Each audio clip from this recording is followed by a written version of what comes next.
Okay, we're gonna give. First thing I did was pull a motor, then I rebuilt it, and then I put it back in and started it.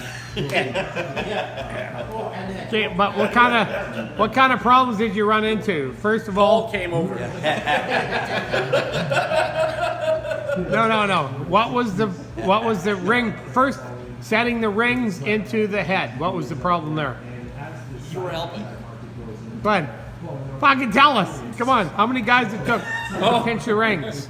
It's a three-man process. Okay, and what do you have to do? Make sure Paul isn't in the three men.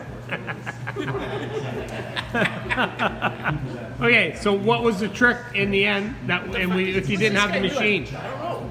Paul, What? I'm trying to watch this. you don't need to fucking watch it. It's about- Yeah, dude, this is snowmobile I shit. unplugged the proof. Huh? I unplugged the proof. Okay, finish the thing about the piston rings. How do you get those in? What do you do? If you look at the bottom end of the head, what's the sleeve and the pistons like? Paul, shut up. It's I'm trying to watch tapered. this show. There's the belt model. XS 825. In Yugoslavia. industry for a long time. We break up our business into four market segments: agricultural, power sports, outdoor power. So that looks like the cutter. We could record the channel for The power sports offerings really are connected with a lot of the offerings we have in the agricultural market. The audio in the It's background is also important that priceless. They're also important